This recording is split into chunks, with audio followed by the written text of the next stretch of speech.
Good evening, everyone, and welcome to No Judgment Here, the podcast. I'm your host, Tish Ross. I'm so glad that you guys are here. We have two very special guests, two that I'm just so blessed to know. And I hope that you will do me a big, huge favor, like I always ask. Because these guys, or because every single guest that comes on is coming on to be vulnerable and to share a message of hope, um, one that we hope other people will hear. I think a message that some people do need to hear, and that people that don't even know they need to hear will need to hear later. So if you could do that for me, if you could share it on your platform, I know that I appreciate it. I know that they would as well. So quickly, very quickly, tonight's guest, you have met Jess before. He is the YouTube creator of his channel, Tree Haven. He came on. It's been a minute, probably a couple of months, I guess. He came on and shared his personal journey of grief and loss and what his life was like during that time, what it was like after, and then where he is now. Well, he is back, but with him, he has brought his brother Michael, who is one of the brothers that Jess shared. Had made some different choices in the path that he took. And Michael is here to share his journey, his experience, and the reasons why he chose the path that he did. So I am going to bring in Jess first, his big brother, and we're going to chat for a sec. Hi, Jess. This is going to be good, Tish. I'm ready. I'm I so am ready. ready. I'm so ready. This is going to be my first ever live podcast being on with my brother, and that's going to be Mm, pretty special. You know what I'm saying? absolutely. So I Absolutely. And I'm appreciate so you glad you're having here. us. I really do. And thank you to everybody that's here in the chat and who supports this channel and my channel and stuff. We really do love you guys.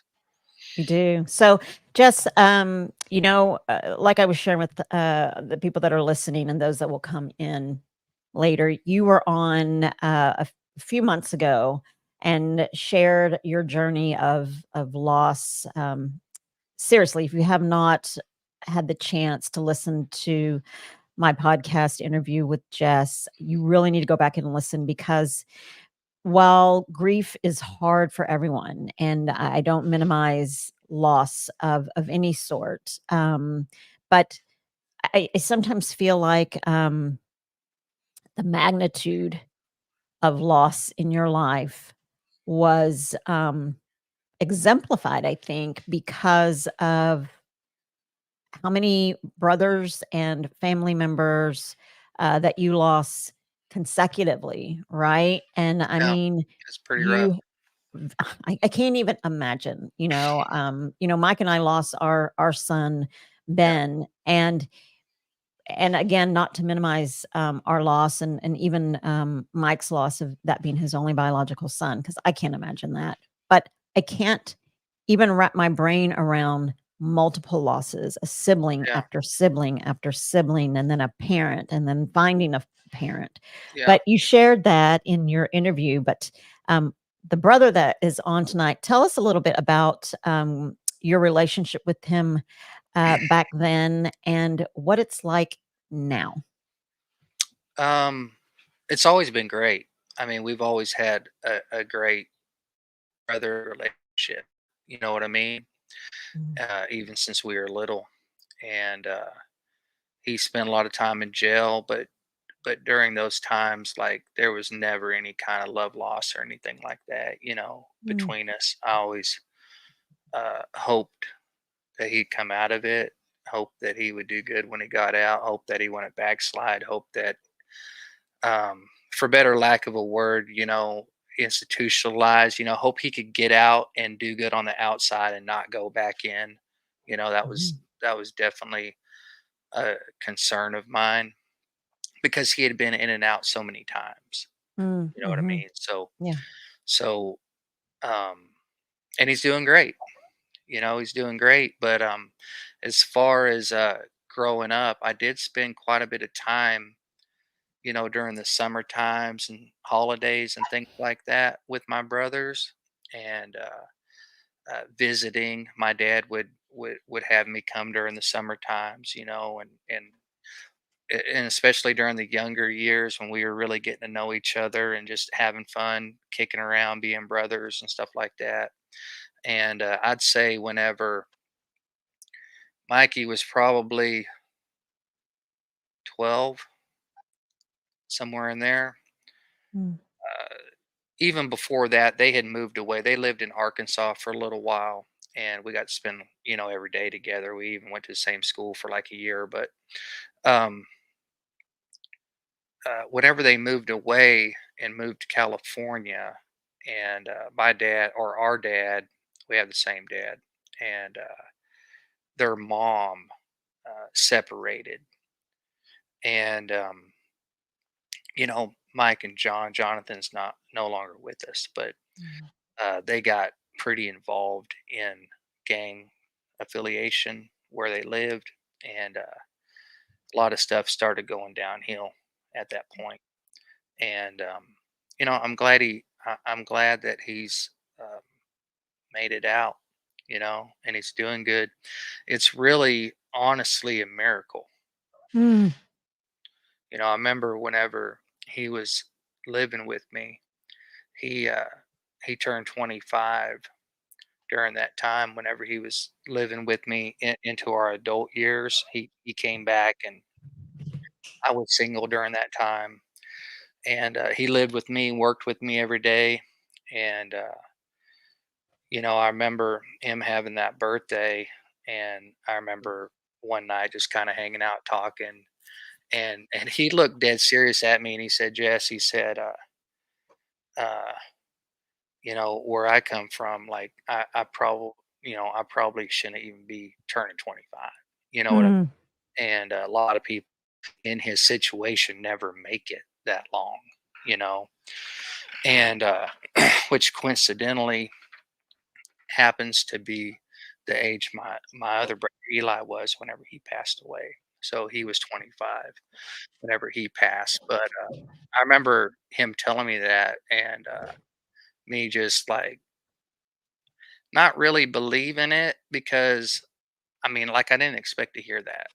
You know what I mean? Like, "Well, are you serious?" Like, Mm.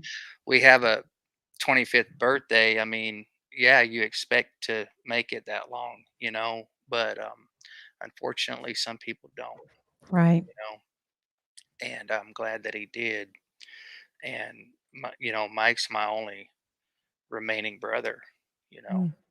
and, it's good that he's out. I hope that someday we can get together, you know, and we have a lot of distance between us, and taking off How long has work. it been since you guys have seen each other? um 20 years or more. Wow. Yeah, yeah, because I know my son is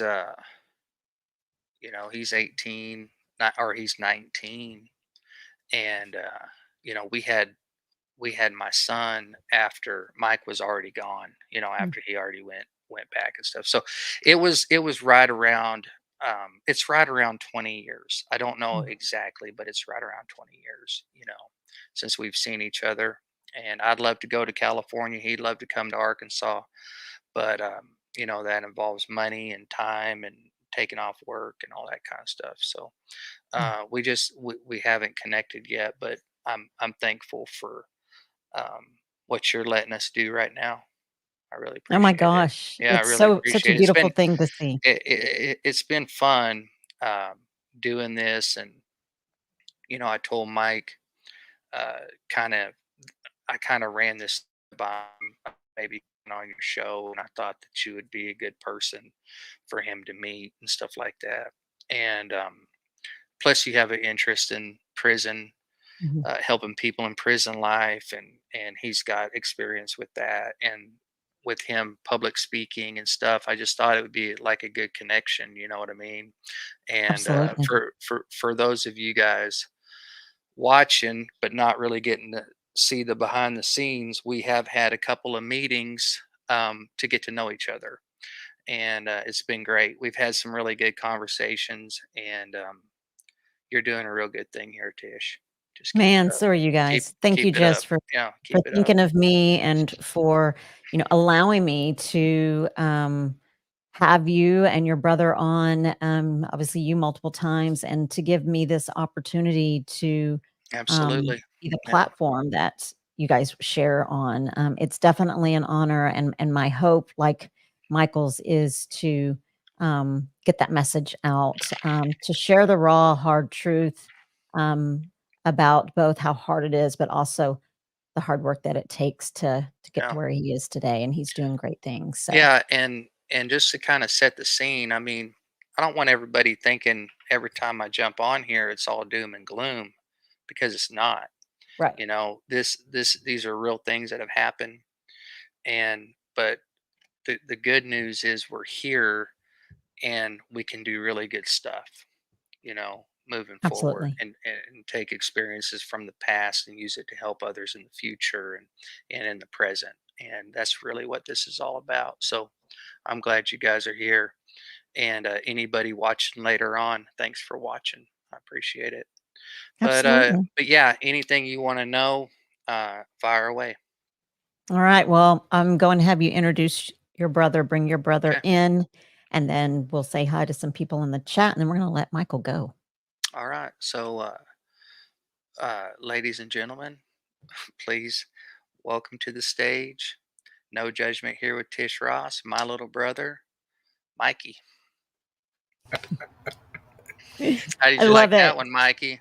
I Yeah, was yeah. about to go off. I was about to say a whole bunch of stuff, and I was like, "Nah, I better reel myself back in," because I had this whole great big thing planned, but I'm like, "No, I can't do Right. that." Hi, Tish will kill everybody. Michael, me. it's so good to see you. Hi, Tish. I don't want to overuse the word, but I mean, if you guys can help me and think of another word, when you're so grateful at someone's grace, being so gracious, and you guys together, it has been just. I mean, I'm humbled that Jess came to me and asked, what I thought about having you come on, and um, if he could see me when he says those things, he can't see me while we're talking on the phone, but I'm thinking like that. And I just thought, wow, oh my gosh, that would be amazing and an honor. And I think it's a privilege to be able to. I know that sometimes some of the stories that people come and share, they begin with the hard stuff, but we have to in life go through the hard stuff to get to the good stuff. I think a lot of lessons aren't learned by reading a book. I mean, you can educate yourself so much, but until you actually experience life, is when you really learn whether it's good or bad. But Michael, before I let you take the floor, I'm going to just welcome in some people that are listening, and Sure. then I'm going to turn Absolutely, the yeah. floor over to you. Okay. All right. So first and foremost, I want to say hello to Marianne Bimler. Carrie Leonard is here. Dale and Nana are here. Pooch with Full Blown Country, he is here. Rebecca Touched by Yarn, she is here. There is Josh, Sherman's Family Farm. He says, howdy, y'all. We're glad that you are here. There's Leanne Gunther. She is in the house. Linda Onkey is here. There's Gary with Jailbait and Tackle Outdoors. Let's see. Kevin Hiking with Jackie Boy. He is here. And Lori Carp is here as well. There's Cheryl Guest. She says, hi, everyone. Let's see here. And I'm going to go pretty quickly. Karen Breast. Gary Jailbait and Tackle Outdoors says, no judgment here. With Tish Ross always produces great content with great people. Please remember to hit that like button. Oh, I appreciate that. And I think it's the people that make it great. Heather Lansgren is here. Lila Newton, thanks for being here. It's good to see you, my friend. I'm going to go through and get a couple more, and then we're going to get started. Rolling quickly for those of you that are listening and not watching. I'm actually looking at the chat here on YouTube. Oh, Linda Oki says, I lost my sister and then I lost her oldest a year later. Wow. Wow. So she can really relate to the two of your loss. I'm so sorry about that. All right. So anyone that is in right now and you have, hi, Roper, good to see you. If any of you guys have the platform, Christine, Miss Gillum Farms is here as well.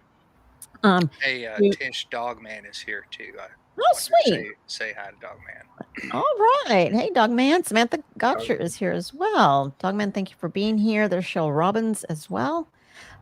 David with the Goat Days, he is on as well. Thanks everybody for being here. Yeah, We thank are you. grateful.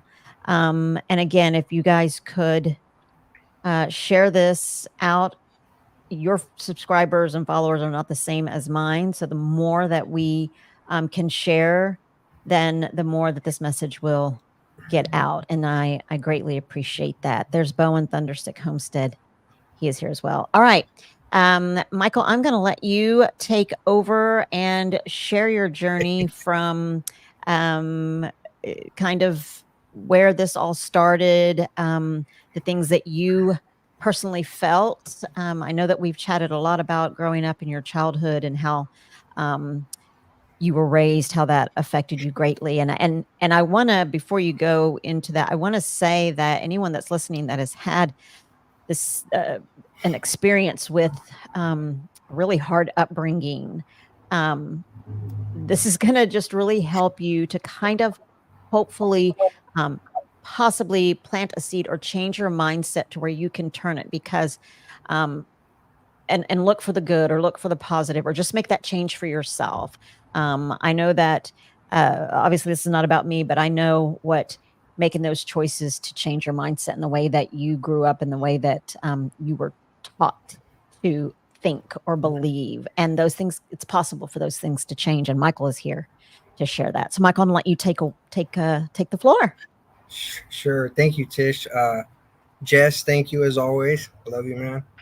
You too. Um, and thank you everybody for listening today. I'm really grateful to be part of this and get to share with everyone. I've been sharing my story a lot lately. I'm fortunate to be in a few different places where I never thought that the things that I necessarily went through were going to be things that I can utilize today. You know, they have this word called lived experience, this terminology, and it's like people who've gone through, you know, some traumatic stuff and different things. And you know, during those times in my life, I never anticipated that one day there would be value placed on that, and I would have the ability to relate to people, and Mm. not just, you know. A few people, but a lot, because I think there's a lot that happens to people in life. As just shared, we grew up at different times together, but mostly separate. We always did have a great relationship. I always looked up to my big brother. He's still my big brother. I love him with all my heart. Um, but we had other brothers, you know, and um, we had kind of a strange setup when we were smaller, because his mother and my mother were very good friends. And they both were with my dad at different times, and had a continued relationship as friends. And I thought that was cool. There was a lot of aspects from my parents that I did learn and that I do utilize today that Mm-hmm. are gifts to this day that I wouldn't trade for the world. But there was a lot of things that I believe my parents weren't prepared for at a younger age, and I get that. You know, it was a different era. People weren't as publicly knowledgeable as things. They both struggled with their own addictions and things of that nature. Um, and it's very hard to raise a family when you're dealing with your own traumas, maybe from when you're younger. And the older I've gotten and the closer I've gotten with my parents in this day and age, the more they vocalize those things to me. And I'm very grateful for both of them. I'm very grateful for the healing that's in their lives today. You know, Mm. you know, and I look up to them as well. You know, they've been a great inspiration to me. They've never forgotten about me. You know, even though there was a period where we were all separated. At a real early age, we moved around a lot. We were from San Diego originally. Jess is from San Diego as well. Before he went out to Reading and then to Arkansas, and we traveled around a lot. My dad was a pipe fitter, very hardworking man, and but he had a lot of friends. You know, work hard, party hard. You know, play hard, Mm. things like that. And him and my mom, they just had this magnetism to him. Like one day, some days it was like you know, can't separate them. Some days it was like polar opposites, you know. And a lot of that happened during those first 10 years of my life. And there was a lot of interruptions during that period with them getting together, breaking up, things of that nature, us not really understanding what was taking place. A lot of things that we've seen in the home that maybe is not safe for kids to see. And in those foundational years, I don't think people really understand what's taking place with young people as they're watching things take place. They're watching at-risk behavior and stuff like that. And me and my brother really grew up not knowing what was acceptable and what wasn't. You know, we would have these brief moments where we'd be around our grandparents and there'd be a lot of influence, but then also we'd leave and we'd go on from there. We moved around a lot. I mean, I'm talking a whole lot. Like every year, different schools. I remember in first grade, we were in, I want to say 2 different states, 3 different counties, and just always moving, right? So we had this just up and go type mentality. And but there was cool parts with that because we got to see the nation and do a lot of different things. My brother came and visited us quite a bit, and I remember my mom really struggled with alcoholism and addiction during that time, and my dad partied too, but tried to hold things together, but they were just real. It seemed to be they were toxic. They weren't good for each other, right? And that made it really hard for them to understand what direction they were going to go, and they eventually separated. And that was really when a lot of things got hard for me, and a lot of things got hard for us because it doesn't matter how bad things were, how great things were. Once that separation happens, like part of you's torn. And I remember not understanding all the dynamics of my family of why can't we just get along? Why can't we, don't we love each other? I believe they loved us. And that was the hard part because you're seeing something very different and you're feeling something very different. I did pretty good in school and kind of looked after my little brother Jonathan a lot. We were real close. We were very close in age. We were only 16 months apart. And Jess is 4 years older than me. So he was, not much older than us, but old enough to where you could tell he was our older brother, And I remember in 1988, my parents finally separated one final time for good. And it never, they've never been back together since. And I really struggled on where do you go and what do you do and who do you identify with. And I remember there was times where I just wanted to be with my dad. Me and my dad always got along good. I love my dad. I idolized him as a young man. And but there was things I saw sometimes that I wasn't happy about and I didn't understand as well. So I would kind of go back and forth over the summer with my dad and back to my mom, my dad. Eventually, my mom, not really having the support a young woman needs to raise children on her own, we moved back to San Diego with her family, and her parents really stepped in and really helped her out as she began to kind of seek out what was going to be for her life. Initially, after the separation, she got really heavily into drugs and alcohol, and eventually, over time, she came back and she got clean and sober, and she's been clean and sober since. And I'm very grateful for that. It's been a great inspiration in my life. But at the same time, I was being broken up. I didn't understand things. And I remember eventually we relocated with my mom, and my dad was on the road at that time. And we didn't have a lot of interaction with him after that. There was a few brief periods that didn't go well. A lot of times just because my behavior, how bad it was at that time. And that was really hard. But me and my brother being back in San Diego with a single mom, the places that you live at, the type of interaction you have with your community, they're not necessarily places like Arkansas. They're a little different, And for some reason, we tended to gravitate towards a subculture of the gangs. And what I mean by that is there was a lot of dysfunction in our home. And I believe a lot of people seek out outside of their homes to try to better themselves, to try to find all those natural things that human beings need, shelter, consistency, stability, support, love, acceptance, and being that we moved around so much and we're always in different places, whether with our grandmother or other grandparents and then back with my mom and dad, we never really fit in, But at the same time, I was struggling in school. I didn't like school. they started having consequences like, hey, we'll call your parents if you're doing bad. And I was like, I don't care. I mean, it's just me and my mom, you know. What's she gonna do? She's only 4'9", and I didn't respect her the way I should have. I didn't grow up to, and I regret that. And she was not in the home all the time. She was busy. You know, she had to work. She had to support us. She tried to go to school and get that, and she went for a while. And what happened is with that, plus the additions of her having to deal with her recovery, and do what was necessary for her to stay clean and sober no matter what. I kind of got caught up in the system, and at a young age, I started getting sent to psychiatric hospitals, residential treatment centers, things of that. There was really a push in the early 90s for like therapeutic settings.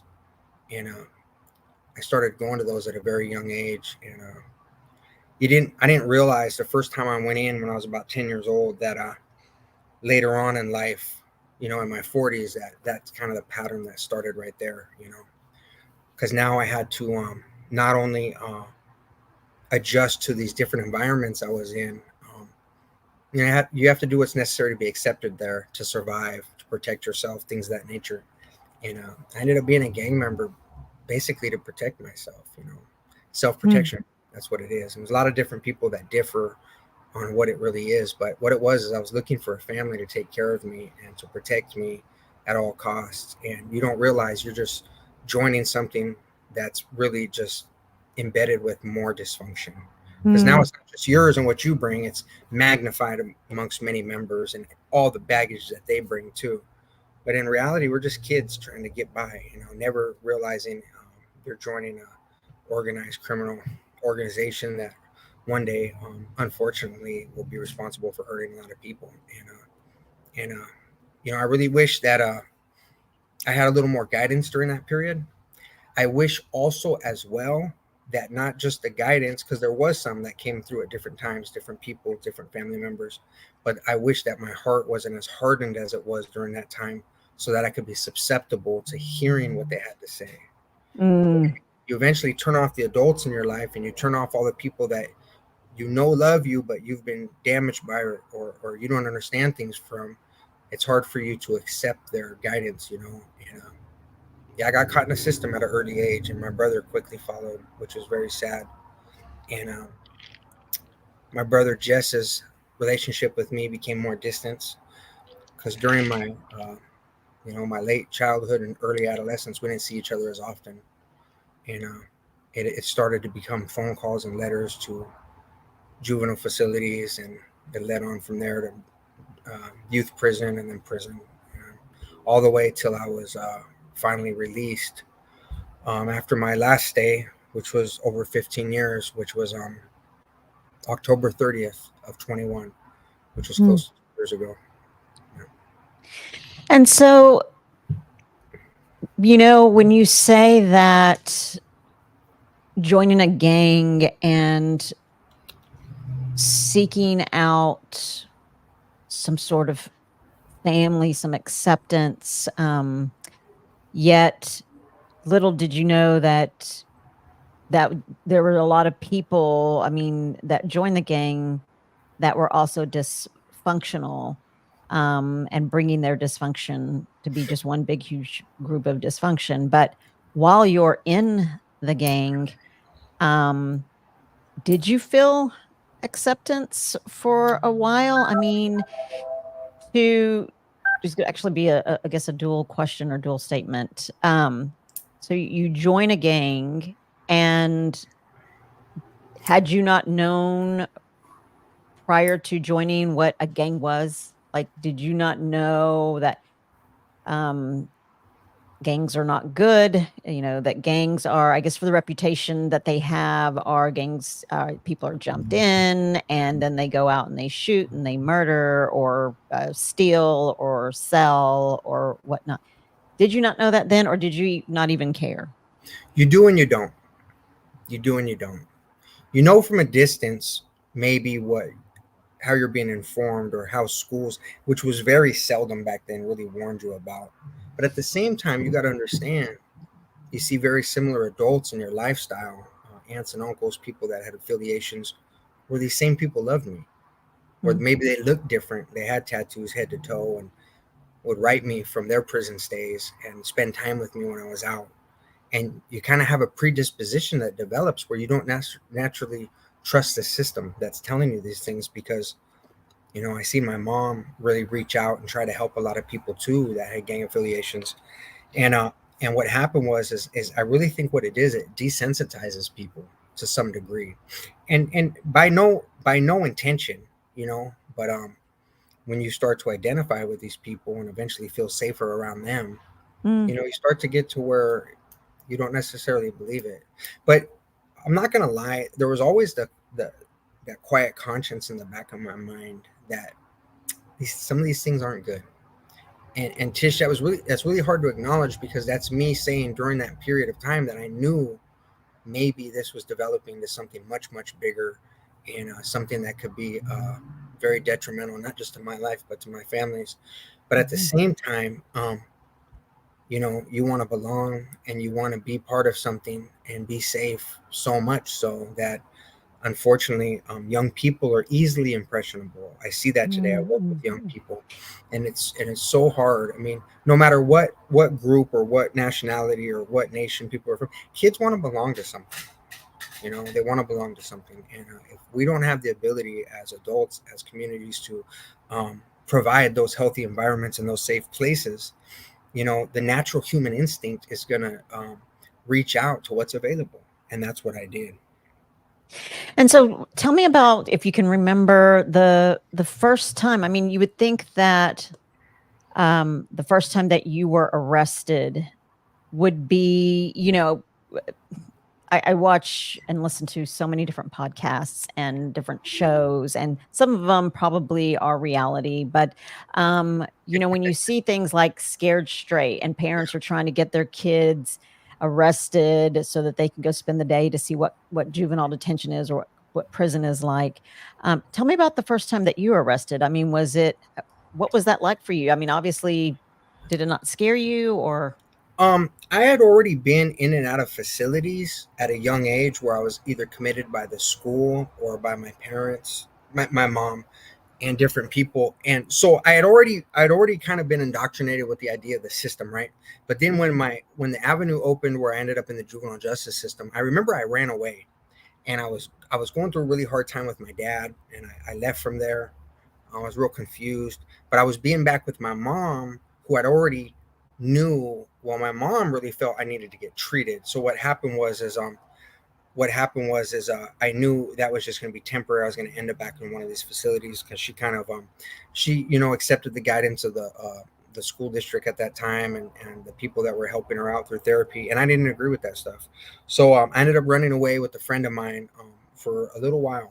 I want to say like a week or two. And during that time, my grandparents were in Mexico, and I went and stayed the night at their house. I had to break in to get in because I didn't know where to go, and I just knew I wanted to get away because I was fearful of going back to a facility long term. And they were talking years. I'd already been in a facility for like 18 months at a young age, and I didn't want to do that again. I knew I didn't want to be with my dad at that time.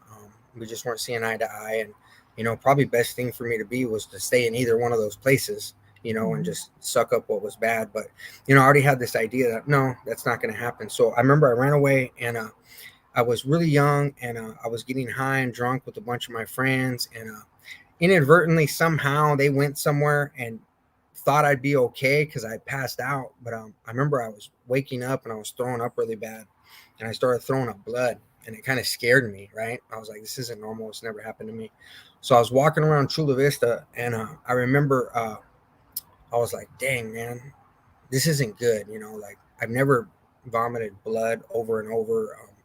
I was impaired. I was looking around, and I remember finally I was like, man, I got to call my mom, because no matter what, at the end of the day, I know my mom loves me and knows how to figure things out. And at the same time, I'm not recognizing all she was dealing with. She was very fearful, not knowing if I was alive or what was going on, or how bad I was going to be or whatever. So I went to Kmart and I called my mom collect, I remember. And she answered the phone, and I told her I was sick. It wasn't going good. I was throwing up. And I remember her telling me, just stay put. I told her where I was at, and she would be there. And I said, okay. And I remember I hung up the phone and I was sitting there. And I remember thinking, like, I'm going to be okay. My mom's going to pick me up, figure it out. I'll get out of there before they try to send me back somewhere. Maybe she'll understand. Um, and I remember some cop cars pulled up in front of me. And initially, I didn't think they were there for me. I'm like, I didn't really do nothing wrong.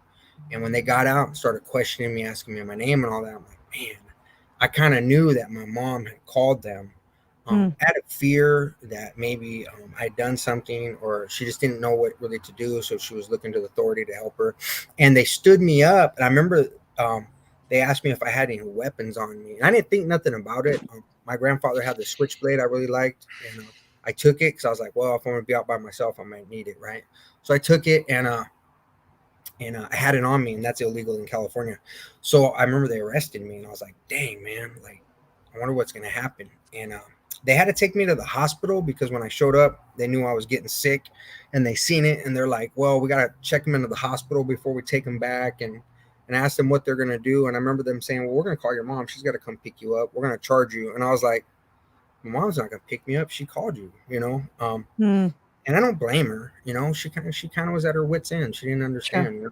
She was young herself, and probably had some resentment towards me. I was not a great kid, and also my little brother was getting older. You know, and it's like, at what point is this one going so far off the rails where you got to try to protect the one that's there? You know, and I really believe all that was in my mom's mind at that time. And so they took me to juvenile hall.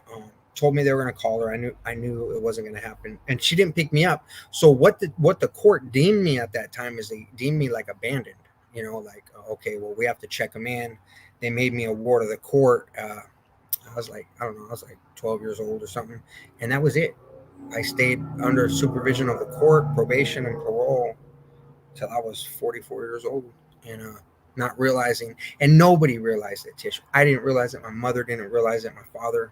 A lot of people didn't really realize how bad it was. So I got into the system then, and now I had a criminal record, and it just spiraled. Not only did it spiral, but it kept putting me in places with people that I already knew that were also doing at-risk behavior. We began to identify by name, monikers, things of that nature, and then we also protected each other. And you naturally develop bonds with these individuals. A lot of these dudes were like my brothers at certain times. You know, my brother was gone, not because of his choice, but just because of where he grew up. And I remember me and my little brother going back there. We'd always share these stories, and my brother was just fascinated by it. Like, man, I can't believe you guys are so close. I mean, we always lived together, did everything together, ate together, fought together, bled together, you know, did all that. But one of the reoccurring things with gangs is that you're always incarcerated, and it was just a natural progression from there. And so you speak of your older brother Jess, and then you speak of your little brother. Jess was on the podcast a couple of months ago, maybe a few months ago, and shared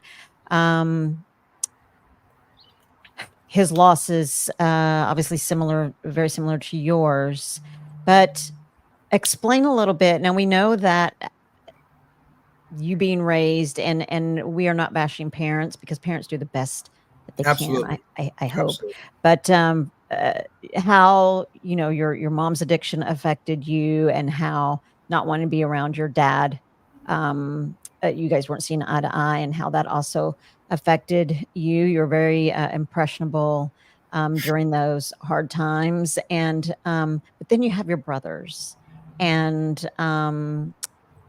like I said, just shared his feelings and the way that he grieved somewhat with the loss of his brothers. Share yours. Yeah, that was hard. I never saw it coming. You know, Jess had a little brother, Cole, that we knew had passed away when we were much younger in Reading, and it was not to take away from it, but it was very distant to us. You know, and I remember our mothers would talk about it and what it was like and the loss. You know, and I remember I called Jess's mom my Aunt Marilyn. I love that woman with all my heart. She's one of the sweetest human beings I've ever met. You know, and I you know, she's one of the people that you just felt bad for her because you knew what happened, right? And they would share the stories, and it was sad, but I never envisioned, you know, death touching us. And you know, like Jess said, we would periodically go back and forth, and our families actually were close even to this day. They all kind of interact. It's really weird how that works out. And I remember I knew Pat as well, Jess's stepfather that stepped in, and his mom had married, and great guy. My dad knew him as well, and another guy that always looked out for me. And Eli was Jess's younger brother from there, so he had another half brother, and then he had us as half brothers, and then me and Mm-hmm. John were full brothers. And then during that time, my mom also remarried a very amazing individual. Became my stepfather. I love very much, and he had a son also that my mom and him were raising, named Brandon. So I was like, man, we got a lot of brothers around still, so we're gonna be okay, you know. And unfortunately, distance always took us elsewhere, and sometimes things happen in each other's absences. And it seemed like once we got back together, it was like we'd vow this wasn't going to happen. We'd stay together. We wouldn't let nothing go down. And I even remember one time I was like 16 or 17. I was like 16, and I remember I got out, and I was like, I was so much more involved, you know, in stuff I was doing. It was more like very planned, very orchestrated type of behaviors in my gang to Mm. push our agenda and things like that. And I just knew it was going to end up bad. And I went back and visited Jess, and I wanted to go back there. I wanted to get away. I wanted to escape. Mhm. And Jess had told me that you can come back here, and I just had to figure it out. So I went back, and I didn't make it that long. I was out like another 30 days, and I ended up catching multiple years in the Youth Authority, California Youth Authority. And I went to the California Youth Authority, and you know, you try to do good and you program in there, but you still have one foot in, one foot out. And but when I went in, my younger brother Jonathan was a football player. You know, played football, and you know, was lifting weights, and healthy young kid, and I was proud of him. You know, and I used to ride him, and he started to struggle a little bit. I noticed he started identifying with the same people I knew, and I would try to warn him against that, not realizing what was happening. But then at the same time, when he was having troubles, I was guiding him to them to like, hey, talk to so and so and so and so. They'll help you. And I ended up getting out that time after multiple years, and my brother was a heroin addict, and he struggled with a lot of different things, and I didn't understand what was going on. He was a gang member by then, not as strongly affiliated as me, but he, you know, they knew who he was, and he was Mhm. much younger, and I had no clue what I had done, and it broke my heart. I was like, how do I deal with this?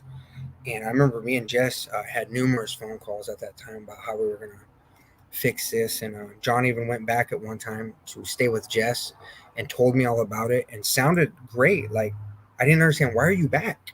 Like, you Mm. had the opportunity to think, go, and then I'll follow you back someday and we'll get back there. Don't trip. And I remember my brother got caught up in some stuff and he left again. And I was shocked the night he called me. I knew he was back there with Jess. He started working and, you know, got his own place there. And all of a sudden, my brother picks me up, and he sounded a little intoxicated. And he said, I'm at the Kentucky Fried Chicken. I'm like, what are you talking about? And I was about to call Jess and tell him, like, hey, John, I think John's drinking. He might be at the KFC, but no, he was here in San Diego. And Mm.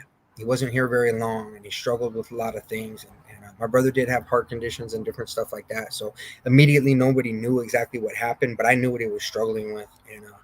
And I remember I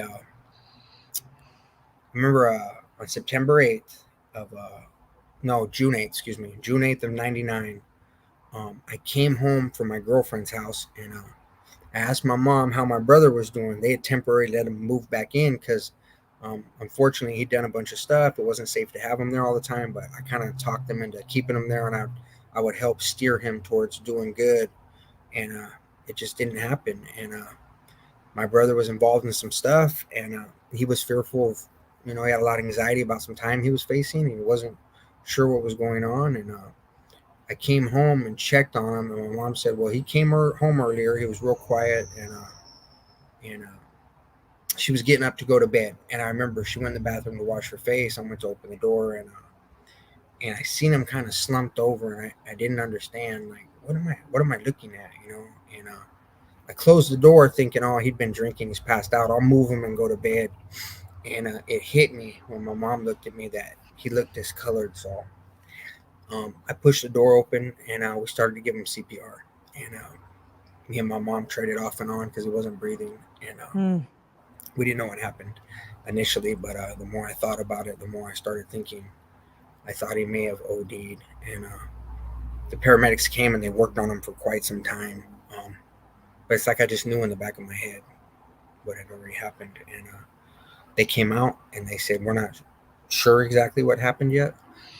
We have to do a toxicology report, and they asked us a bunch of different things, and at the same time, I'm trying to protect my brother and what's going on, and what if he does, come out of this stuff, and I don't want to say anything, but at the same time, I'm thinking in my mind, like, I'm watching what they're doing. I know what they're treating him for, and they told us they couldn't revive him, and my brother died that night, and that was that was that was hard because I had to not only. It's like we had different watches with my brother. I had him for a while. My dad had him for a while. My brother had him for a while, and I felt like I lost him on my watch, and that was hard because I had to call both of these men that I loved and respected, but were gone, and I know they both really tried with him as well, and I had to tell them about that, and that was really hard. I mean, I was only 20 years old myself, and still hadn't found my place in life, and here I was burying my brother, and that was difficult. I'm sure. I'm sure. Unanswered questions during that time, and nobody really knew what happened yet, but it was unfortunate.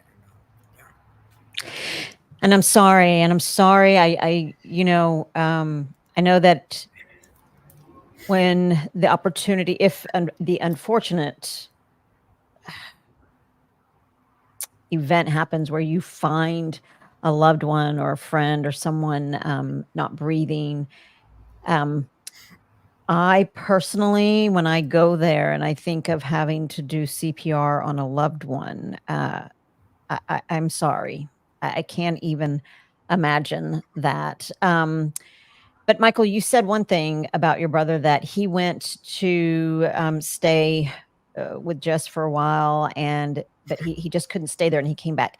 Didn't you take that trip as well? Did you go to Arkansas as well and stay with Jess or live in that area for a while? Yeah, I took that trip a few years later after quite a few things happened where I was at. Things were getting harder and harder. That same year, in '99, that same year, I ended up going back into the system.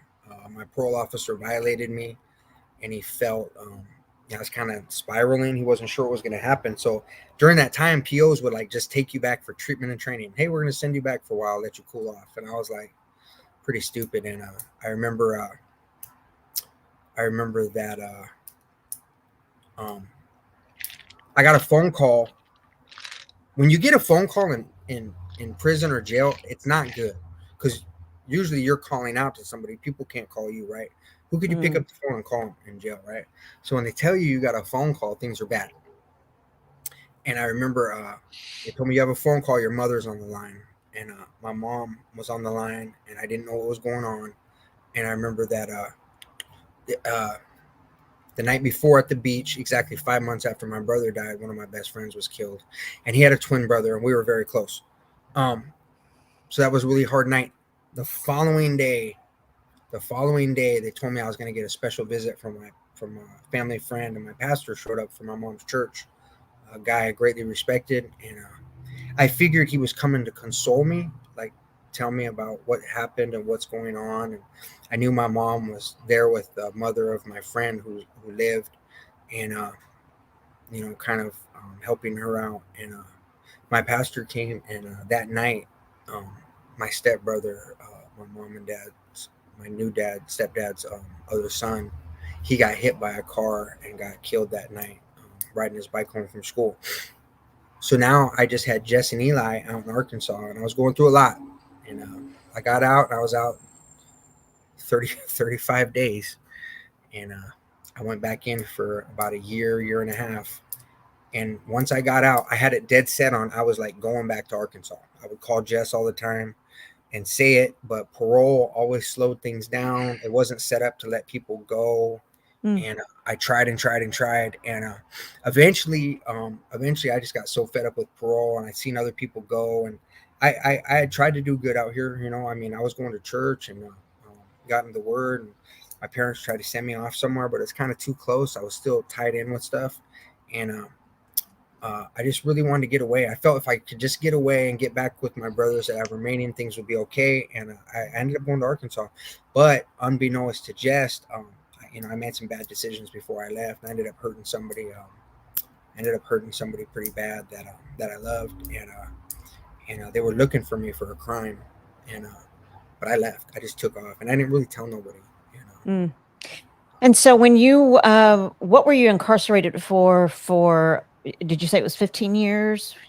This time, yeah. Uh-huh. I was originally arrested for 2 attempted murders. Mm. I was with a best friend of mine, and I was with the wrong people at the wrong time. I'd already been to Arkansas. They already brought me back, and I was waiting to go back again, and trying to. And I was out late at a bar, and some guys came and kind of got agitated. It looked like there was potential robbery with a good friend of mine, lifelong friend, and people started pulling out, guns, knives, and weapons. And obviously, I'm not gonna let nobody at that time in my mindset hurt nobody. Not gonna hurt me first, let alone somebody I've grown up with. We were from the same neighborhood, same gang at one point, and 3 people got hurt pretty badly. I ended up getting charged with 2 of them, and I went to prison for quite some time. And so I want to move to your time in prison. I'm sure that minds like mine, possibly, I am very drawn to wanting people to be seen and heard, because we are all human. We all make mistakes. I may not have been incarcerated for my sins, but boy, I tell you what, I can make I've made some really bad choices.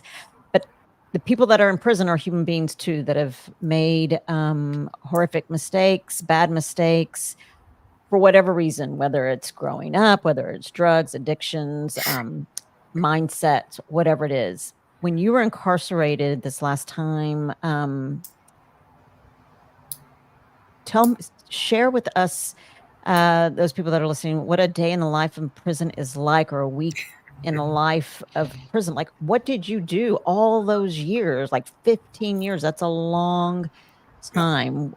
What did you do during that time in the beginning? And then what made you start to change your mindset to where you are now? At different times, I did very different things. Being that it's really what you set your mind to do in there, right? There was times where I really struggled with the amount of time I had. It felt insurmountable. You go in your 20s, and you're not getting out to your 40s, and then you're seeing people not get out. Not only people die in prison, unfortunately, not just always from violence, but people get sick.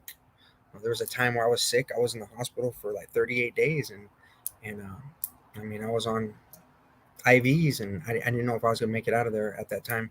And I remember there was times where I was doing good and really trying to focus. So, during those times where it was hard for me, where I was not making good choices, and I was really struggling with my addiction, there was times where the only thing I wanted to do was numb my mind and get away from what was going on around me, and just try to push life and the potential for life, and that quiet promise in your heart that you believe is there, but you don't want to hear it because it just brings you more torment, and you push it as far away.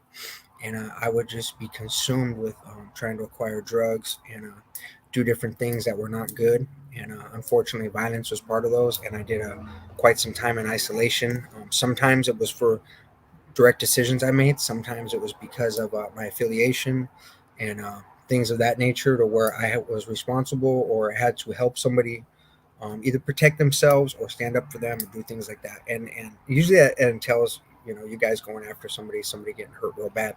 And next thing you know, there's like a prison inside of a prison. They have the SHU program, security housing unit, where you're locked down even more, you're isolated, and you spend enough time in there, you really start contemplating things like your existence and what's going to take place. There was times where I contemplated taking my life when I was in there. I had numerous friends that committed suicide by way of drug overdose, and I started realizing at one point, like, if I don't make some changes, I might not make it out of here. And early on in my sentence, for the first time in my life, my mom, my stepdad, my real father, they actually worked together to do what was necessary to try to get me out, and they stepped in and got me legal counsel. Had my family not bound together and got me legal counsel, I wouldn't be out today. I was facing an insurmountable amount of time, multiple life sentences, and for the first Oh, time in my wow. life, they said, "Hey, we need to give Mike a fighting chance." I was completely undeserving of it, but they felt that I had showed them enough or done enough to where they felt there was promise with me. And I remember thinking in my mind, I need to retrain myself to where I'm not doing my time for me or for this association I have, but I need to start thinking about my family, and I'm Mm, responsible to get to the finish line. They put up all this money, they put up all this effort, they put aside their pride, and they worked together to get me out. And I knew I had to do my time for them, and I had to start making some changes.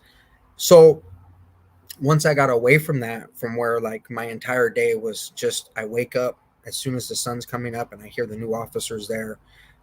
We would eat. mm, I would end up working out for hours upon hours. I would read. I would bathe in the cell in the sink, and sometimes you would have a cellie, sometimes you wouldn't. Like when you're in isolation, guys want to communicate with each other, or people go to store at different times. You can buy soups and soap and stuff that you need, and you might have a friend that comes in, and maybe it's from your area. It might be a guy from San Diego I know him all my life, and he's like, "Hey, I don't got nothing down here." And we would make these lines. We would tear up boxers, and they have really thin nylon thread, and you would mhm. sit there for hours like a prehistoric person, spinning thread and yarn and making huge long ropes. And we Wow. would make these little things and put heavy things on the end of them called a car, and we'd send it down the tier, and we would all assist each other. And I'm talking like 70 to 100 feet, 150 feet, sometimes story to story. And we would tie on to each other, and we'd traffic things back and forth. Sometimes just a letter to say, "Hey, I see you back here. I'll send you some envelopes. I'll send you some food. I appreciate you. You looked out for me before." And you do those things will consume you, but you allow them to consume you because Mm, nothing to do but read, mhm. look at the wall, work out, do things like that. And you write a lot of letters, you draw, you do things like that. So once And I you got, said that yeah, you had um, that you also wanted to stay numb. And so, again, I watch a lot and listen to a lot of podcasts, and um, but drugs are very accessible in prison. yeah, it's real And unfortunate. a lot of people would be shocked by that, thinking, well, we see all the when they do everybody comes out of their cell and they go in and they do the raids and make sure that there aren't any weapons or drugs in there. But how are drugs accessible? How do people get drugs in there? There's a lot of different ways that people have concocted to traffic drugs in. Sometimes it's through visiting system, sometimes it's through the mail system, other ways. But my opinion and what I've seen from my experience is that the majority of drugs, about 2/3 of the drugs that come in there, are through staff. And it's real unfortunate. People get hired at low wages, or they get hired at a wage that seems challenging to them. They feel social strain, things that make them susceptible to instant gratification. And somebody can bring something in that costs $600 on the streets, but can get them $10,000 immediately. They'll bring it in. And it's crazy because there's actually an investigative unit that exists in there that was created and devised only to keep their own staff from bringing stuff in. And they're constantly investigating them, arresting them, walking them off, threatening them with charges, making them give them information because they don't want to get charged and lose their family. So they tell them everything else, and you'll see transfers. And it's really unfortunate because it's people that do have the opportunity to be an example and do have the opportunity to do their job, that go out there, and there's people that have suffered from addiction their entire lives, and Mm, at no cost they will bring that stuff in, and see people die. And on the opposite side, there are a lot of people that combat that. A lot of the staff don't like that, and they feel threatened by it, and they just want to do their job, and they try to weed them out. But that's the reality. Where man's involved, corruption follows, right? And that's true. But at the same time, there was those staff that I can remember one staff in every place I've ever been by name that has told me, you can do something better with yourself. You are meaningful. This is not the rest of your life. Hold on. And so at the same time, while there's those that bring destruction, there are also those that bring life and speak life into us. So you can have two different avenues of what you choose. Ultimately, it comes to a point where you need to choose. Do you want to choose life? Do you want to choose death? And that was the thing for me that I eventually had to start getting on that path and leading down that. And before we get to you discussing that path and what finally made you turn, I want to, something that you had said is that you had contemplated no longer being here. Jess, I want to ask you what your feeling is, what your thoughts are.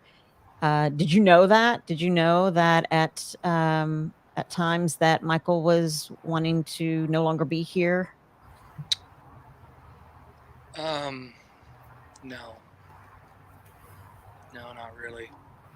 You never, you never really told me that, Mikey. You know, I did feel, I did feel like Mikey kept a lot of stuff from me. There was times in my life where I felt like Mikey would tell me what he thinks I wanted to hear. That maybe things were actually worse than what they sounded like coming out of his mouth.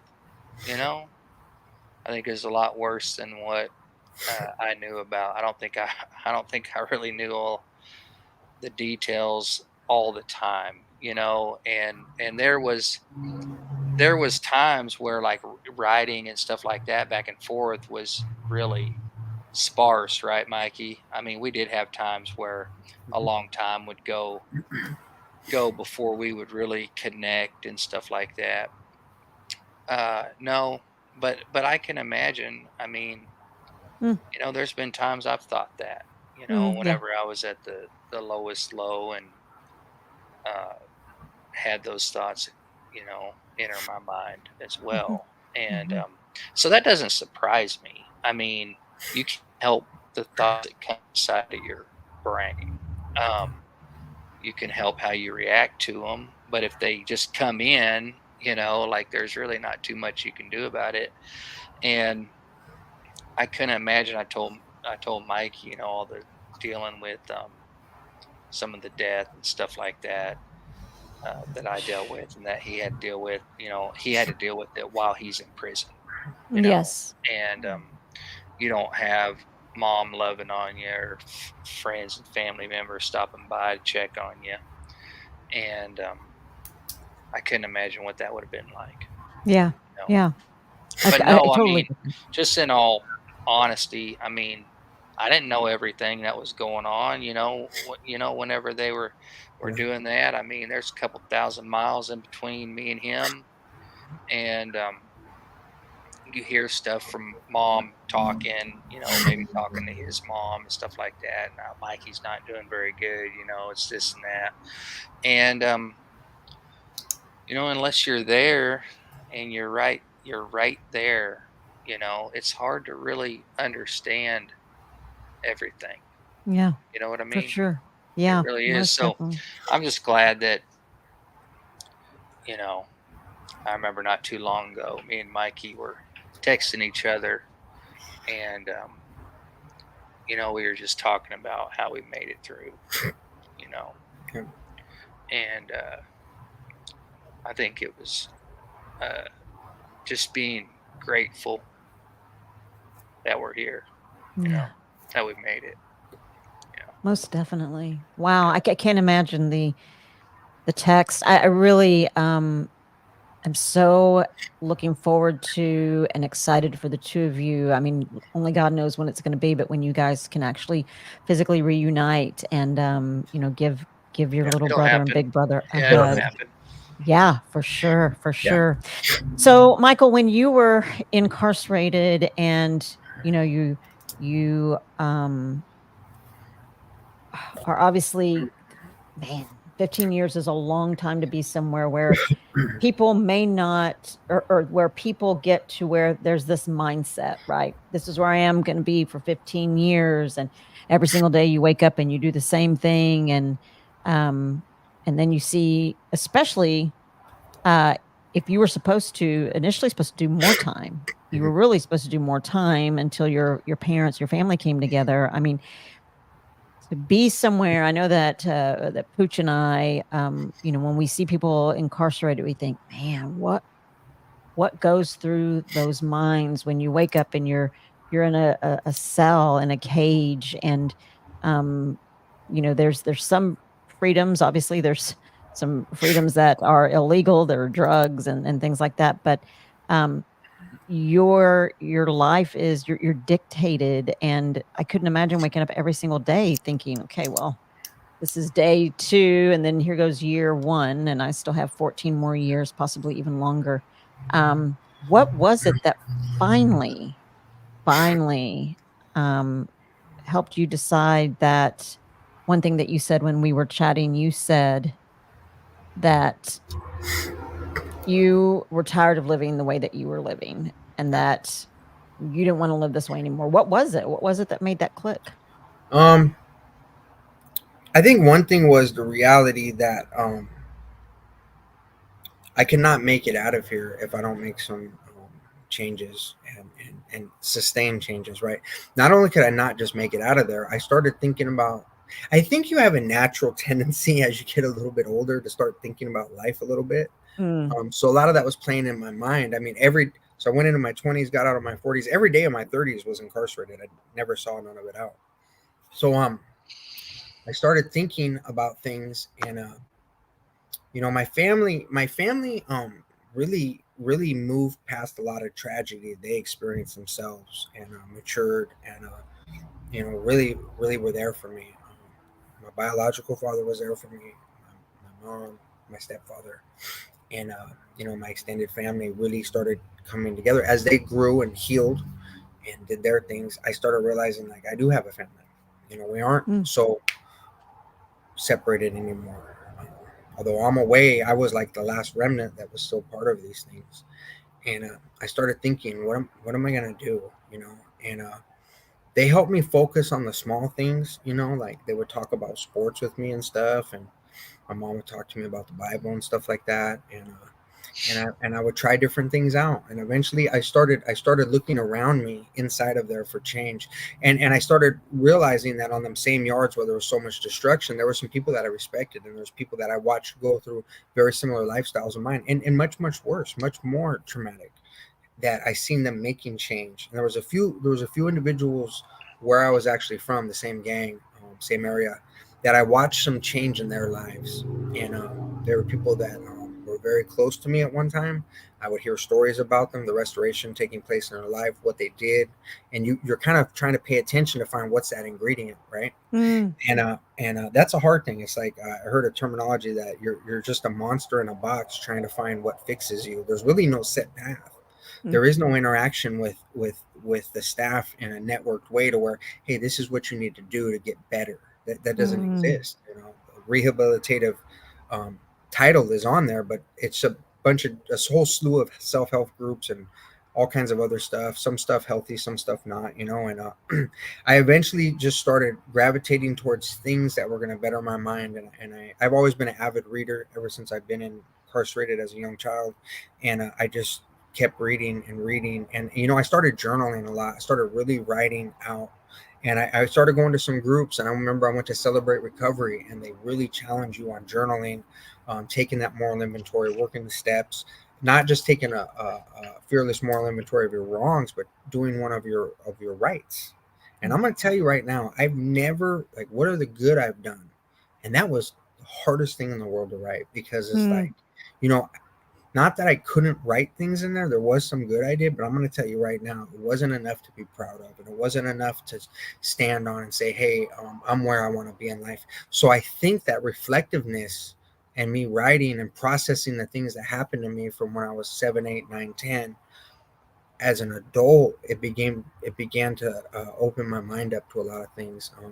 I ended up getting involved with Kairos Ministries, which is a group of individuals that come in for 4 days. They share the gospel with you. They just really, challenge you to just accept their love and be available. And it was real simplistic, but something moved in my heart during that time, and I started backing away from things. I ended up not. I stopped drinking in prison. I still dealt with addiction. I ended up getting away from that. I was on pain meds for some surgeries and stuff I had, and I really battled because my hand doesn't close anymore because I've been in so many fights and had so many surgeries that um, I knew my addictiveness was still playing into me, even with pain pills, and I had to get away from that. and uh, and as I worked through these things, as I got stronger in my sobriety, things of that nature, and started to understand what that stuff looked like, I also started to occupy my time with different things.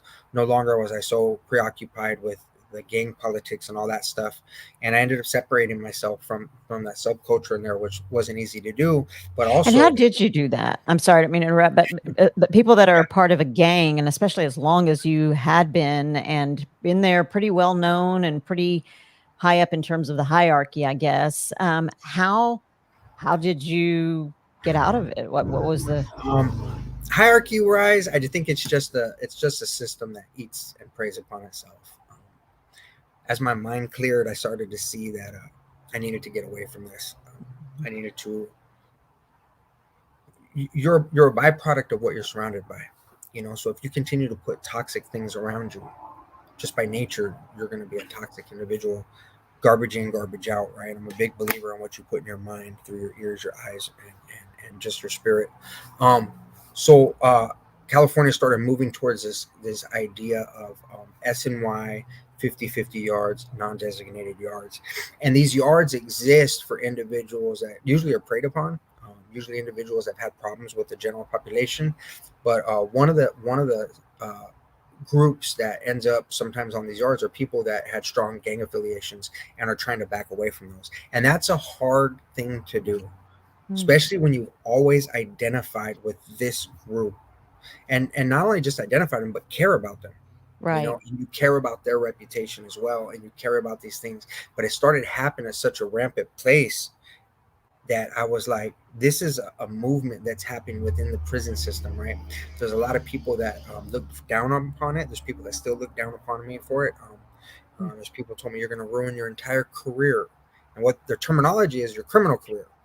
mm. So the more I thought about that, I'm like, well, if this puts a dagger in the heart of my criminal career, give me two of them because I'm going to do this. So I Right. ended up getting moved a yard to where I was no longer deemed where I was within um, the realm of the gang politics, to where I was considered still active or Mm, still within a list of, hey, he's one of the guys you look for, one of the guys you talk to. It was more like being ostracized and being condemned by them. And the funny thing is that's changing as people stick with their change and come out and be more successful. More people start to look at it and question that in itself. So I ended up removing myself and getting to a place to where now I had the ability to uh, be accountable to myself and to my family and do my time, make the choices I need to do, not be responsible for somebody just by their geographical um, um, allegiance, or nationality, or, gang. So once I got away from those things, at the same time, it wasn't the answer to everything. You start right. realizing now you're just responsible for yourself. Wow, I got a lot of messed up thinking.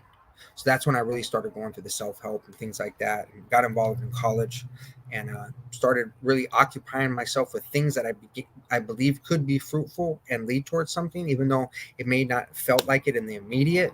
And the more I opened my mind, the more that it began to change, the more my thinking transformed.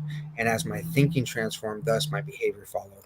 And you just start, you end up being, you just start one block upon the next. How do you start a long journey, right? One step at a time. How do you eat Mhm. an elephant? One bite at a time. It was kind of like that. And having a belief that the end result is going to be better than where I started from. And I'm very grateful for where I am today. I wouldn't trade it for anything in the world. So yeah, it pays off. And you had also said that once you got out, because you had been in for so long, I mean, in and out your whole life since you were, a teenager, you were in juvenile, but you had made the decision that you were never going back, that this was it. You were never going back. And the day that you got out on a Saturday. Yeah. You had been given a pamphlet from a nonprofit organization called Rise Up. Mhm. And you got the pamphlet on Saturday and you got there on Monday. Yeah, I went there on Monday for an interview, and yeah. Tell us a little bit about Rise Up and what you're doing now, because your life is completely different. Rise Up is really neat because I'd heard about programs like this that existed, and the biggest model that's the most successful is Homeboy Industries. They're located in Los Angeles, and they're probably one of the biggest programs, most successful programs in dealing with gang prevention, dealing with people in reentry and things of that nature in the Los Angeles area. And San Diego didn't really have something like that. And I've had people that have gone through that program up there, been very successful. Actually, one of the people that I look to as a model for the change that I found went through that program, and I respect him greatly. He's doing a lot of cool things today. However, for myself, I felt I needed to do something. I got out, I got married. I knew I was getting older. I had to be self-sustained. I had to deal with the problems that everybody else in society deals with, and not revert to crime. I had to learn how do healthy people get up and face the day every day, and face bills, and face the natural things that you and my brother and everybody else has faced, but not gone through incarceration, right? Because of my experience, I only resorted to the things that I knew. Therefore, they had those consequences of me always being inside. So in my mind, I'm like, I need to earn. I need to occupy my time. People who just have 24 hours in the day on their hands, we know that idle hands is the devil's playground, or idle time, excuse me. So I knew I needed to do those, and I wanted to do something that moved me forward. But at the same time, I knew I was challenged with a lot because of my record, because of the way I look, because of the way I used to identify. And I felt that I wanted some type of program or some type of structure that I hadn't experienced before that helped transition me to the streets successfully. And I found out about Rise Up through a pamphlet. I asked somebody at a prayer group about it. They said it was a good program. My welding instructor had visited them and talked to me about them as well. My wife and my mother, I reached out to them. They got all the information they could. My mom went down and visited and talked to the director who wrote me in prison and invited me to come down. They said it's a selection process they have. They only do entry a few times a year, and I wanted to start like immediately. I didn't care what they did or what goes on. I just needed something different than before. So I went down there and I interviewed with them and I talked with them, and they explained it was still like a month and a half, 2 months off before they let the next guys go in, and there's already other guys interviewing and all that. So I just began to pray about it, and everything they asked me to do, I followed up on. I had to look for work at the same time. I started doing demolition. I was newly married here with my wife. We've been friends 22 years, had rehashed our friendship, ended up getting married. Very much so in love with her. But I'm going to tell you, at the same time, I was struggling with stuff, even immediately out, like timelines and bills and rent coming up. Like, those are things that, like, they scare me. I'm petrified of that stuff. Like, I've never dealt with it, right, on a consistent basis.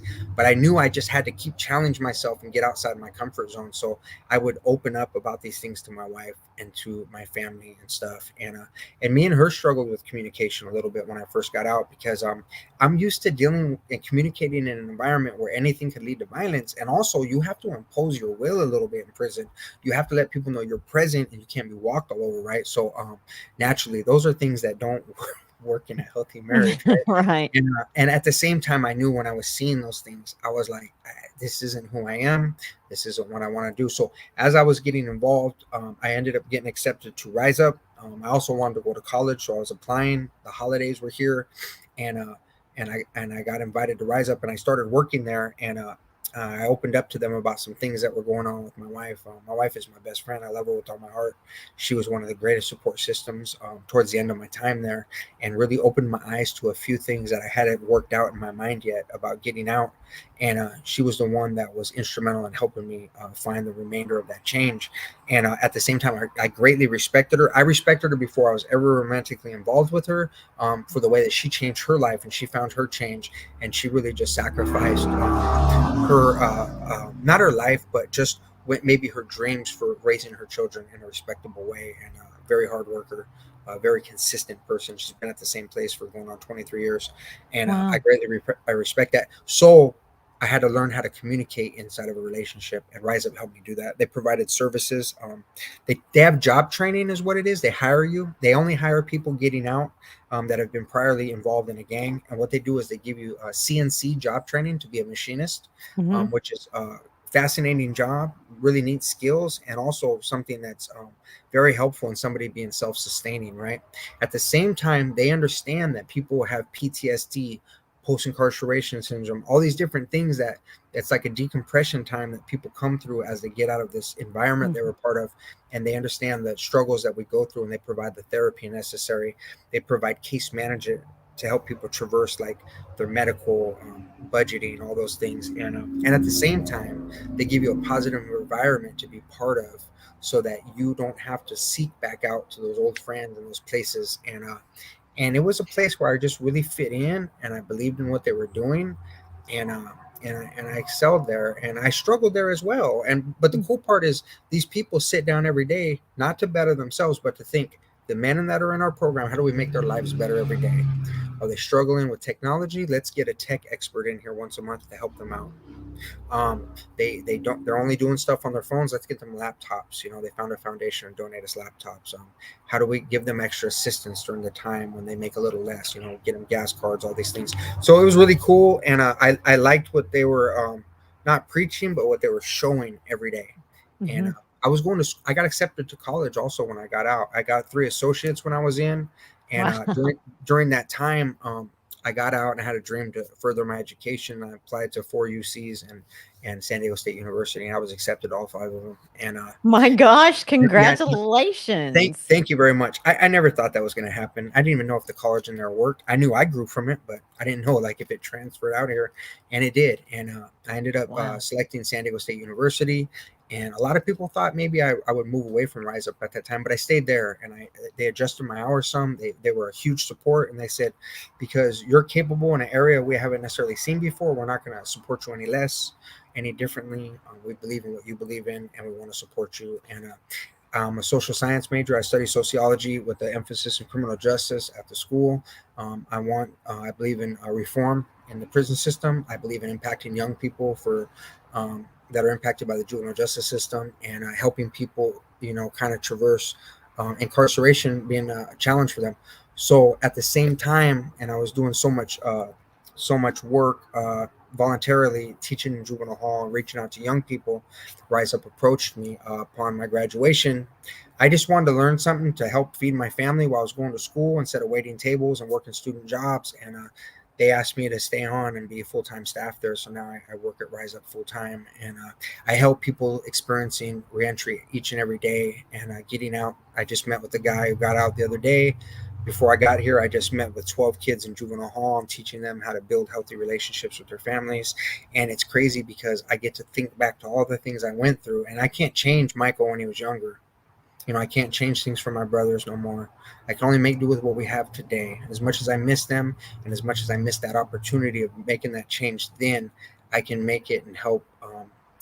I can help steer other people today experiencing it, and hopefully maybe get them a little further than I did in life. So yeah, Riser's been a big support. Man, I'm that is amazing.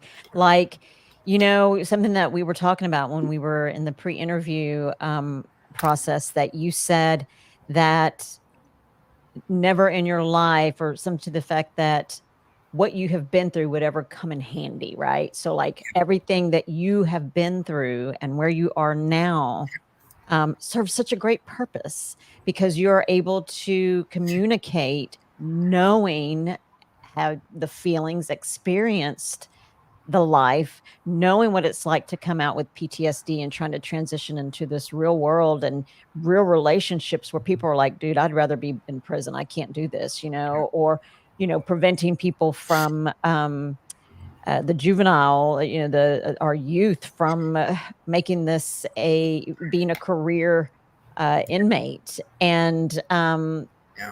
so I commend you for that. And we need more people like you. We need more places like Rise Up.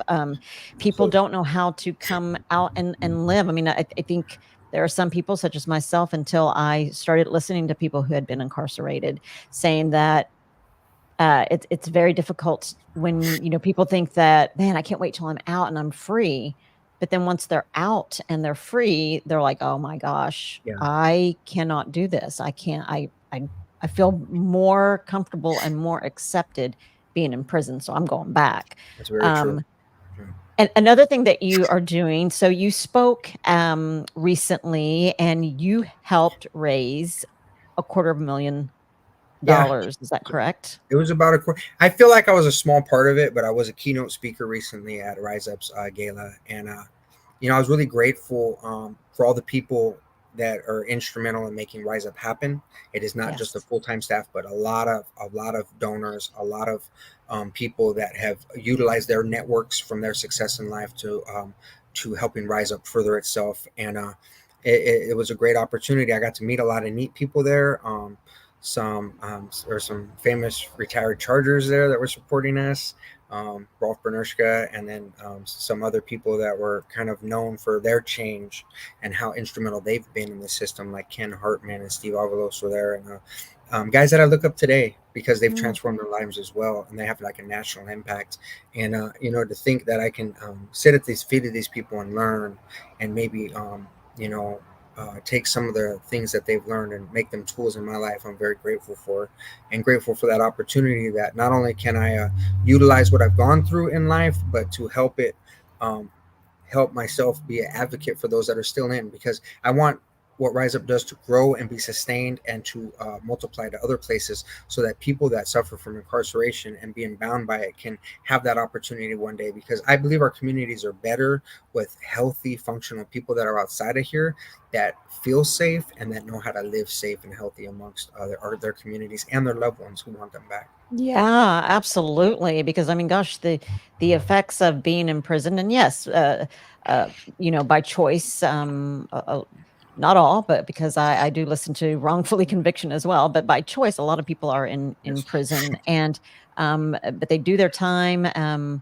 then they come out and you know have to learn how to have relationships, have to learn how to communicate, have to learn how to work and pay bills, what's paying Yeah. bills, and learn to live with the PTSD. And you also were invited to write a chapter in a book, or a book. Is that correct? What's the name of that book, Yeah. and when will it be published? Actually, it's published. It's on Amazon now. Okay. We I wonder if I could send you a link or something like that. It's on Amazon. It's called Rewriting the Ink: Okay. Before, Behind, and Beyond Bars. Um, it's a book about, it's for individuals from Rise Up Industries. We wrote numerous chapters about our life. We wrote in a format, a narrative of what we went through and what led to our incarceration and to our gang involvement, and the change that we discovered. And it's a little different for each person, and how we were able to come back from that. We're all at various places in our change, and Rise Up was very gracious to offer us the time, the access to a very wise editor, and to the opportunity to not only print this book, but to share it, and to allow it to be a means to where our stories can be communicated, to offer hope for those incarcerated and those families of people who are suffering from these type of challenges, but at the same time to advocate and maybe open up the idea that people in communities, how maybe they can assist, maybe they can be Mm, an impactful portion of that change, and to understand that people don't happen like this overnight, right? right. People find a lot of challenges in life that deter them, but at the same time, finding that change to bring them back is not overnight as well. It's a community effort, and that's the hope with the book. I was really blessed by it. I've been to numerous book signings, and I was able to share it at these kids in juvenile hall, and when people just tell me how they've been inspired by it, or just the idea of us doing it, it's a blessing. I'm a Absolutely. Can you very share lucky the name person. of that book again? One of the mods in here wants to go to Amazon, copy the link, Oh, and paste sure. it. I can. Where do I do? Here, yeah, it's called Rewriting the Ink. I'll Rewriting put the it in the ink. private chat. Right, writing the ink before, Before, Behind, and Beyond Bars. Rewriting the Ink Before, Behind, and Beyond Bars. Okay, they're going to find it and post the link in the chat. And so I want to congratulate you on your marriage. I want to congratulate you on, I want to thank God first and foremost for helping you stay strong and steadfast. And once your mind shifted, and I think it not only is it inside the prison walls, but it's also outside, because I've had a lot of people come on and share how being raised in certain types of childhood and being abused, and I'm not making light of that at all. I was abused as a kid as well. We were beaten and abused as well. But Sorry to hear that. thank God that I can take the good from it, because I like you, man, I adore my dad. He taught me a lot of great stuff. And but it's the mindset. We all, whether we are imprisoned in a prison or imprisoned in our own minds, right? That we have to make the effort. It's hard work. Like you said, it's not going to happen overnight. We have to make those choices to make those changes. If we want a different life, we're going to have to do things differently. And so I commend you for using what the enemy meant for evil and turn it to something good, and for being accepted to colleges, for being married in a relationship, for learning how to communicate with your wife, for going to taking that pamphlet, reading it, and going to Rise Up, and being a part of that community, learning from that community, receiving and giving and helping others. I mean, that's what life is all about. That's what we are supposed to do, is to not judge one another, but to help one another, and to write a book so that people can benefit from that. Man, if they can't go to Rise Up, man, they can order it from Amazon and read the stories and be encouraged and be inspired, and hopefully the seed is planted where people want to make those changes in their life. There's the link, guys. It's in the comments. Thank you. Yep, I got it. And actually, it's in there a couple of times. So cool. Thank you so much for doing that. And put it in the comments. People are already saying they want to buy the book. And Randy from Heard That Outdoor says, wow, what an inspirational story. God bless you, Michael. So Yeah. before I ask you, Michael, the final question that I ask every single guest, I want to go to Jess. And Jess, after all that you and I have heard over the pre-interviews that we've done, and then even tonight, to hear it all in sort of one sitting, in one stretch, and to hear where Michael was as a youth, and to have spent the majority of his life in and out of prison, and then the long stint in prison being 15 years, and then being out just a couple of years now. I want to know what your thoughts are, your feelings and your thoughts on your brother Michael. Obviously, I'm glad he's out. And because there's times where you wonder if that'll ever happen. I mean, you almost can't help but think that whenever there's been so much incarceration, and Mike, I mean, even before you went in this last time, I mean, you did several years of other sentences. Yeah. I mean, for most of Mikey's life, I mean, he was incarcerated, half, right? Yeah. Half. Yeah. And so there was times where, I didn't know if I'd ever see Mikey again, and so, especially, I really struggled with that after my brother Eli passed away, and I realized Mikey was my last brother, and he's in prison for a long time, and I think I probably went through my own struggles of maybe even being a little bit mad at Mikey, Mhm. you know, Mhm. especially when these other things happen, and you know, wishing he would be available and Absolutely. wasn't, you know. And then just right now in my life, I mean, super happy. I don't. If you live in the past, you cannot focus on the future. You know, and I try not to think about that stuff. And I'm just really excited for where he is today and where I am today.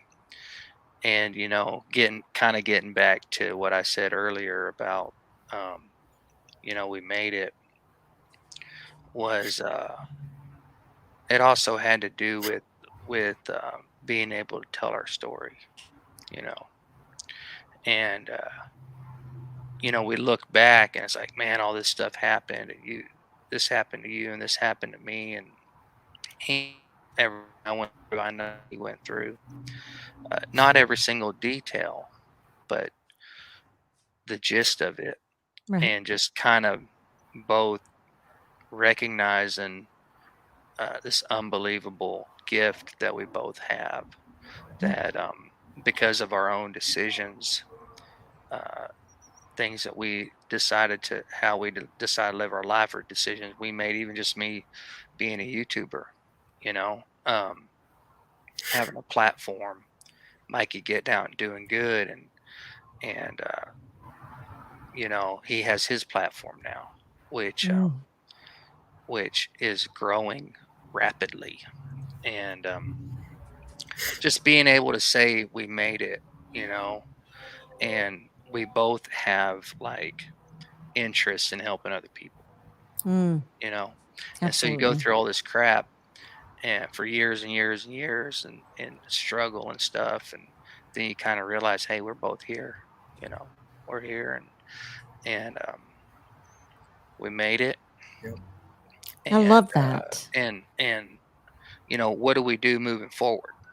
you know what do we do moving forward? How can we influence other people? How can we do good stuff?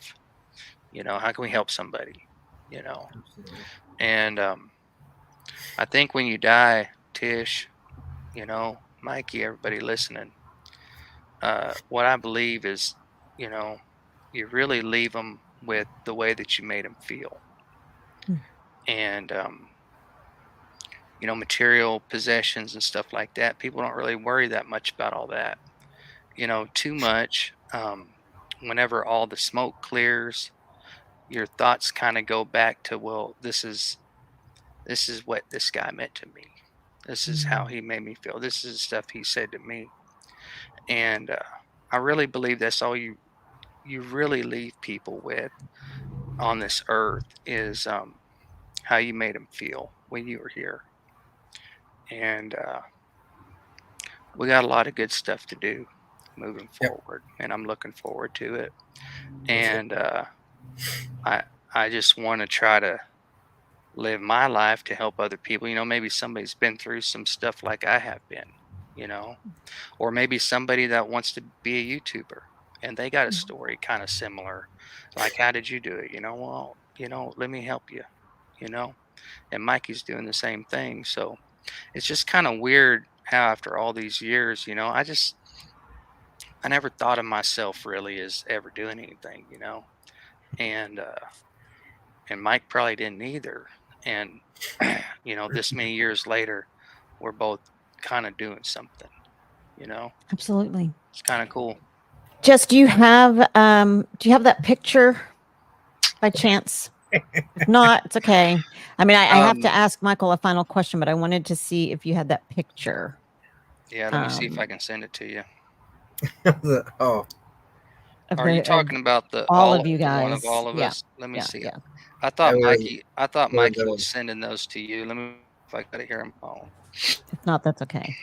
But while he's looking, and if you don't find it, that's okay. I know that we're running close to a little over an hour, um, but Michael, I think that, well, Jess, I want to say this to you too. No, we can't live in the past, but what I'm really grateful for you or to you for saying is that, when we're real and we're honest about our feelings is, you were at first a little bit mad at Michael. And I I mean, there think, was no, we don't. times, and it was mainly, uh, times where, probably I was bummed out, you know, and needed to talk to him, Yeah. or Yeah. just not just wondering if, we were ever going to see each other again. Wondering if Mikey was going to make it through life, make it through prison. You know what I mean? Like, you just Mhm. don't really know. I mean, there was times whenever, I heard of stuff going down. There was a prison riot or whatever that, I was just like, he ain't gonna make it. Mm, I'm gonna be going to, Mikey's funeral mm, someday. You know, mhm. and I hate to say that, but I mean, I'm just trying to be real. I mean, those No, I thoughts appreciate definitely that. enter your mind, and especially whenever, all my other brothers have already died. You Mhm. kind of deal with the trauma of always thinking, well, who's next? Mikey's in prison. He's got one foot on a banana peel and the other one in the grave. You know what I'm Mhm. saying? And sometimes I thought like that, and I could imagine. I could imagine the yeah. I worry. I mean, mean, you've lost so many. I I'm mean, just glad that it didn't work out that way. You know, yeah. um, Me too. I'm gonna try to get this picture put up Okay. real quick. Okay, perfect. And let me ask you this. I have actually two questions, Michael, and then I'm going to let you go. Oh, But sure. one is, do you still have times when you struggle with, addicts have cravings and things like that? And do you have times when you struggle? Um, I think there'll always be times in your mind and in life where those things that made you susceptible to wanting to use will arise, right? Mhm. And those times I'm struggling or stressed by something or thinking about something, and typically it's a trigger. It's something that happens, and then I'm able to identify my thought process that's leading that way. Sometimes it's a movie or a show. Sometimes it's eating a certain meal and then I smell something, and the thing is the more knowledgeable I become of how all that works, the physiological draw from it, and then usually the emotional triggers that allow it to go off, I'm able to identify those things and deal with them. Okay. Do I ever go through life to where I don't feel it? Absolutely not. No. But I'm very fortunate to have some good doctors that worked with me, and then have some good people that were involved with recovery, and then also be active in recovery while I'm carrying the message to other Yeah, people. Now I'm conscious about my recovery all the yeah, time, that and tends to that hold you that goes a long accountable. ways. Yeah, Yeah, getting to work in a career where I'm encouraging recovery with other people and helping facilitate that. Oh man, it's the best thing there is for an addict, right? You're helping other people, you're getting your help, and yeah. it'll always be a growing thing and always something that I need to be conscious of the entirety of my life. But I'm very grateful for the sobriety I found today, and knowing I have the ability, and I have the Yes. ability to entrust myself to those people that are capable of doing so, with getting me through that, being the Lord, my family, my loved ones, and my support system.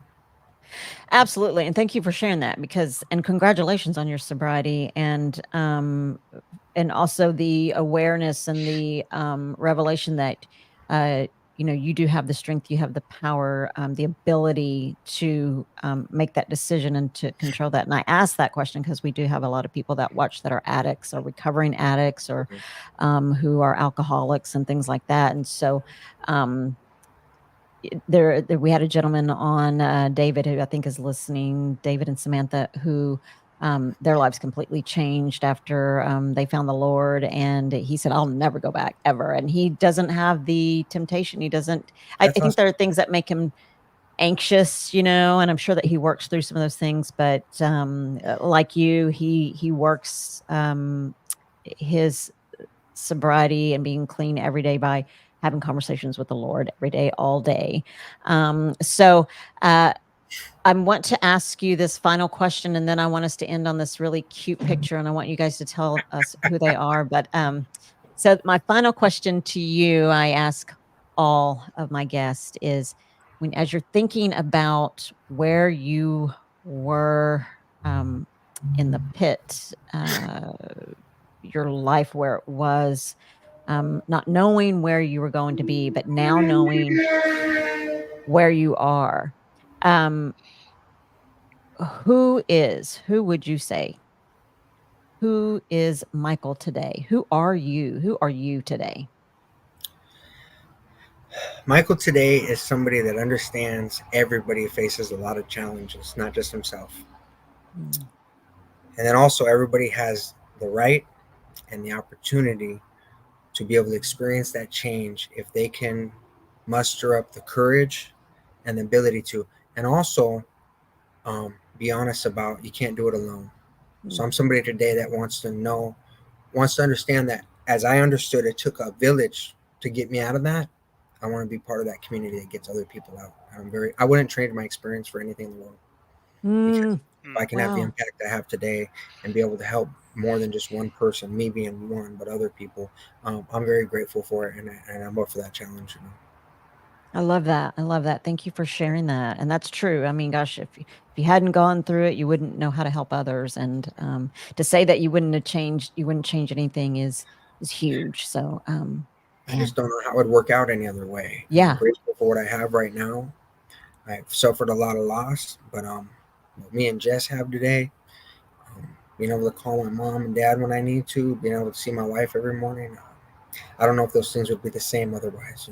Right. Yeah, My for sure. grandson.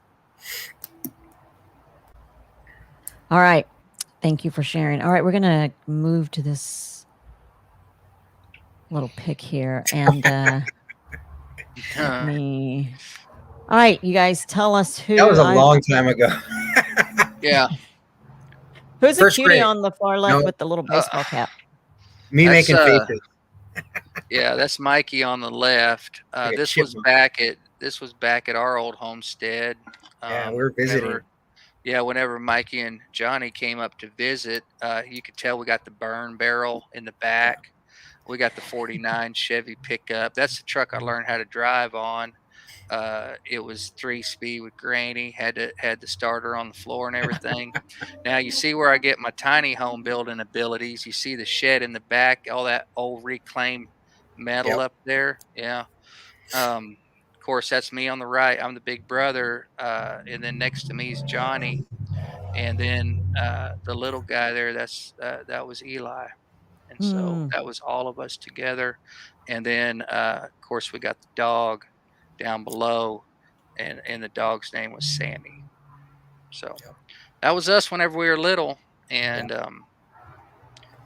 our Man. what Mikey said, like our moms are still friends. To this day, I think uh,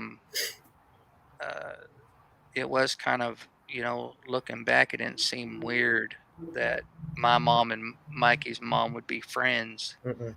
It seemed normal, but most families aren't really like that.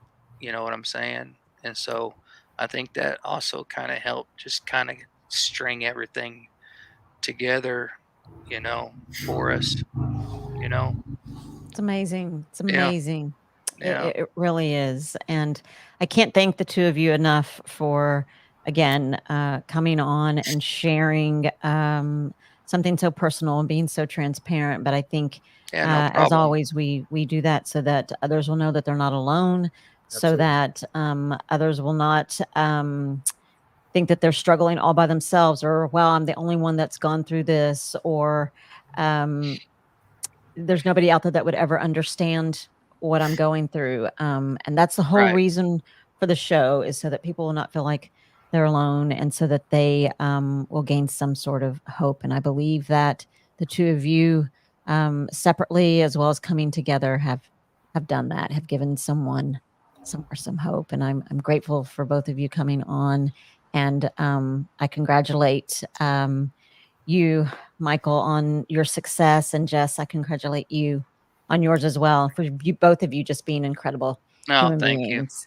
Yeah, Thanks. you are, and I'm blessed to know you guys. And everybody loves that picture. And don't forget, guys, to go hop on and buy that book. The link is in the Thank you. comments. And next week we have a young lady coming on, and she's going to be sharing a lot as well. So I'm grateful to you guys, and I think we'll close on this note and on this amazing picture of you guys and your brothers. It's a beautiful, beautiful picture. Thank you guys Tish. both for coming on, and anybody again that's listening, I would love for you guys to go and to share this podcast on your platform.